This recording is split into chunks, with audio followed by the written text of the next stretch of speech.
एक आम आदमी की आवाज को मौका देना बहुत जरूरी होता है। और मैं हिंदुस्तान पाकिस्तान का एक आम आदमी हूं और मैं मुसलमान हूं, तो मेरे ऊपर और मजीद जिम्मेदारी आ जाती है कि इस वक्त इस रीजन का, जो साउथ एशियन रीजन का है जो मसला, उसमें प्रॉब्लम क्रिएटर भी ज्यादातर सॉरी टू से मुसलमान हैं और अफेक्टेड भी कॉमन मुसलमान ज्यादा है कि वो बेचारा कॉमन मुसलमान जो वो आवाज नहीं उठा सकता किसी चीज के ऊपर, वो सबकी नजर में भी बुरा हो रहा है कि देखो ये मुसलमान ऐसे होते हैं, और खुद वो बेचारा अच्छा हो भी तो भी उसको गिल्टी फील रहना पड़ता है। तो बहरहाल इस सारे सिनारियों में जब आज मौका मिला है तो मैं कुछ बातें जरूर करना चाहूंगा।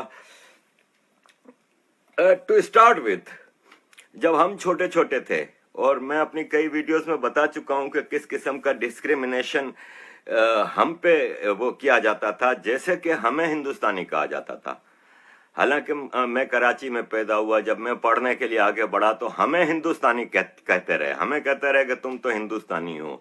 मुहाजिर थे हम वो मुहाजिर थे जिन्होंने हिंदुस्तान को तोड़ा था, सॉरी टू से, लेकिन हमारे बुजुर्गों ने, फैक्ट यही है, हकीकत यही है कि एक हिंदुस्तान ब्रिटिश छोड़ना नहीं चाहता था और उसके लिए इनको जरूरत थी किसी ऐसे साजिशी ग्रुप की जो कि इनके लिए मदद कर सके। ये मेरी अपनी स्टडी है, इसमें I always stand for correction. उसमें फिर ये हुआ कि ब्रिटिश ने जब ये सोचा कि अगर एक हिंदुस्तान छोड़ के निकल गए तो पोटेंशियल इंडिया में इतना है कि सारी दुनिया के इन्वेडर्स इसको लूटने आते रहे, फिर भी ये फर्स्ट क्लास माशाल्लाह से एक जबरदस्त कंट्री है। अगर हमने इसको एक मुल्क छोड़ा तो ये तो यूरोप, अमेरिका, रशिया, चाइना सबको पीछे छोड़ देंगे। तो इन्होंने इसमें प्रॉब्लम्स, तो सबसे आसान हल होता है रिलीजियस डिवाइड डालना, जो कि इस हिंदुस्तान में नहीं थी। मैंने अपने हर जगह ये कहा और लोग अक्सर मुझे डिनाई भी करते हैं कि नहीं मैं झूठ बोल रहा हूं। मैं रिकॉर्ड पे रखना चाहता हूं चीजें कि हिंदुस्तान की तारीख में 1940 से पहले कोई हिंदू मुस्लिम क्लैश नहीं होते थे, कभी भी नहीं होते थे। कोई एक आध आदमी मुसलमान का हिंदू से झगड़ा हो जाए, इसको आप कम्युनल क्लैश नहीं कह सकते। ये कम्युनल क्लैश तो सेकेंड वर्ल्ड वॉर में पैदा हुए, जब इन्होंने देखा कि नेताजी हिंदुस्तान को आजाद कराने के लिए एक आर्मी भी बना चुके हैं और रशिया से लेकर यूरोप से लेकर हर जगह दौरे भी कर रहे हैं, और कॉमन इंडियन उस मैसेज को एक्सेप्ट कर रहा है, और अंग्रेज को ये लगने लगा था कि हम यहां से इज्जत से बजाय जलील होकर निकलेंगे अगर ये नेताजी के मामला चल पड़े। तो वो एक अलग टॉपिक है, लेकिन मैं एक इशारा आपको दे दिया। अब उस वक्त जब ब्रिटिश जा रहा था तो उसको जो पावर्स की जरूरत थी हिंदुस्तान में, वो प्रोवाइड किया, वो प्लेटफॉर्म प्रोवाइड किया मुस्लिम लीग और कांग्रेस ने। ये दोनों leadership as per my understanding on board थी हिंदुस्तान को तकसीम करने के लिए, कांग्रेस और मुस्लिम लीग की, और हिंदुस्तान को कम्युनल बुनियाद पे डिवाइड किया गया टू नेशन थ्योरी पे, जबकि हिंदुस्तान में बेशुमार नेशंस रहती हैं, सिख हैं, क्रिश्चियंस हैं, पारसी हैं, जैन हैं, इतने सारे हैं। उन सबको मुसलमान से कोई मसला नहीं, हिंदुस्तान से कोई मसला नहीं, हिंदुओं से कोई मसला नहीं, मसला साला सिर्फ मुसलमान को था। और आप ये देखें कि मुस्लिम लीग की तरफ से जो लीडरशिप सामने आई थी वो सारे के सारे जागीरदार थे। ये वो जागीरदार थे जिन्होंने अंग्रेजों की गुलामी की। मैं आपको एक मामूली मिसाल देता हूं कि ये शाह महमूद कुरैशी पाकिस्तान के वजीर खारजा हैं। ये मुल्तान के पीर की दरगाह के वली हैं, मतलब वो हैं पीर के जो दरगाह के मुतवल्ली हैं, और उस दरगाह से करोड़ों रुपया पैसा कमाते हैं ये शाह महमूद कुरैशी। ये कल एक तकरीर में इनकी सुन रहा था, कहते थे कि शाह महमूद नहीं हूं, महमूद गजनवी हूं, सोमनाथ पे हमला करने जाऊंगा।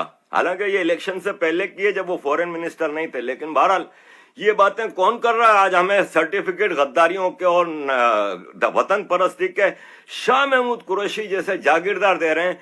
हिस्ट्री की बुक्स कहती हैं कि शाह महमूद कुरैशी के दादा, ग्रैंडफादर को अंग्रेजों ने जमीनें दी इसलिए कि जो उस वक्त अनडिवाइडेड इंडिया के इस पंजाब में एक मूवमेंट चली थी जो भगत सिंह के बाद, और उसमें तो इस मुल्तान के पीर ने, शाह महमूद के दादा ने उस पूरे पंजाब के साउदर्न पंजाब के सारे उन क्रांतिकारों को पकड़वाया था और अपने हारियों और अपने गुलामों, क्योंकि इनके जागीरदारों के पास गुलाम होते हैं, पूरे पूरे गांव गुलाम होते हैं इनके, माँ बाप बच्चे बीवी सब उनकी नौकरियां चाकरियां करते हैं, अपने गुलामों के जरिए उन लोगों को मरवाया और अंग्रेजों के हाथों दिया था। तो शाह महमूद कुरैशी के दादा को ये जागीर मिली थी।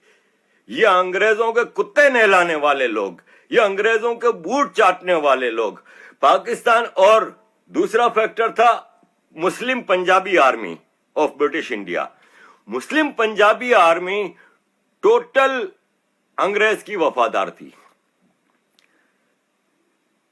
मंगल पांडे और कितने वाकयात हैं, उसमें फौजियों ने गोलियां चलाई थी, वो ब्रिटिश फौजी नहीं थे।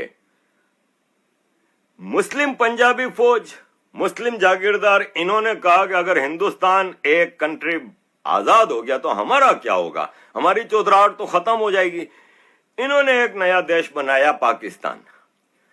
मेरे दादा बताते हैं, मेरे चाचा बताते हैं, हमें बचपन से ये चीजें क्योंकि मैं एक शुरू से एक सवाल करने वाला बच्चा रहा हूं, तो मैं इनसे पूछता था कि आपको ऐसी क्या कयामत आ गई थी कि आपको पाकिस्तान से आना पड़ा, हिंदुस्तान छोड़ के। क्योंकि जब वो आजक की, हमारे गांव की, या मेरी अम्मी बाटवा की जब बातें करती थी तो हम उस शहर में होते थे कि यार क्या जन्नत, क्योंकि माहौल बांधते थे कि वहां पे ये माहौल था और दिवाली में ये होता था और होली में ये होता था और ईद में ये होता था। और तो हम बचपन से एक अट्रैक्शन होती थी। फिर हम सवाल करते थे कि भाई छोड़ के क्यों आए फिर। तो मेरे वालिद और मेरे दादा वगैरह ने जो बताया वो ये था कि हमारा कोई इरादा नहीं था माइग्रेशन का, और हुआ ये था कि अचानक बलवे शुरू हो गए। और हमारे गांव में जहां पे 10-12 मुसलमानों के घर थे, बाकी 200-300 हिंदुओं के घर थे, वहां कभी कोई झगड़ा नहीं हुआ, कोई डिस्क्रिमिनेशन का नाम ही नहीं था उस गांव में। वहां अचानक रात को हमले होने शुरू हो गए। तो हिंदू कम्युनिटी ऑफ हमारे गांव ने हमारे बुजुर्गों को कहा कि ये आज बराबर का गांव लुटा है, परसों वो गांव लुटा था, अब यहां भी किसी वक्त भी रात में हमला हो जाएगा, आप लोग क्या करोगे। तो सब ने मशवरा दिया कि आप लोग यहां से मुंबई चले जाएं। हमारे घर वालों ने पूरे गांव के जो मुसलमान घराने थे सब रातों रात जो कपड़े लत्ते जो लपेट के निकल गए मुंबई के लिए। और मुंबई से फिर वो पता नहीं कोई ट्रेन चलती है, उससे ये कराची पहुंचे हैं। ये हुआ है हमारे साथ।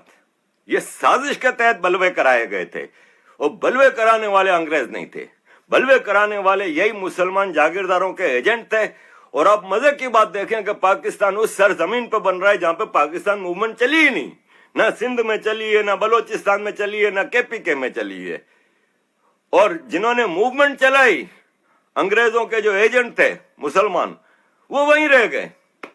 जावेद अख्तर के वालिद रह गए उधर, सबा नकवी के वालिद रह गए, वो सब उधर ही रह गए।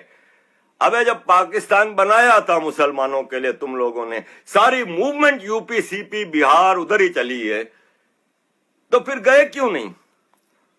तो अंग्रेज की जो ओरिजिनल साजिश थी कि इंडिया को बस ऑक्यूपाइड रखना है अंदर के इनके आपस के झगड़ों में, वो अंग्रेज की साजिश आज तक चल रही है।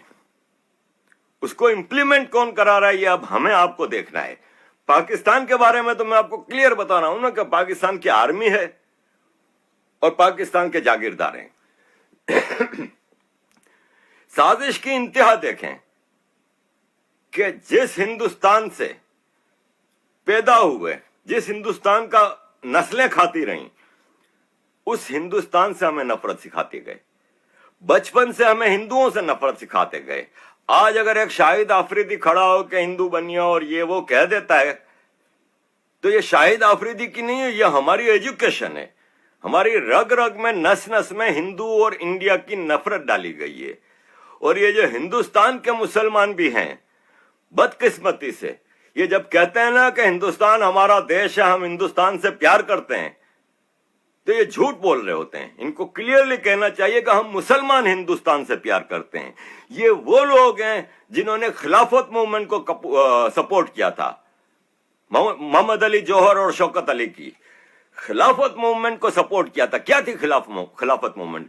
खिलाफत movement was independent Muslim India under खिलाफा ऑफ इस्तांबुल, क्लियर है, इंडिपेंडेंट मुस्लिम इंडिया की बात हो रही थी।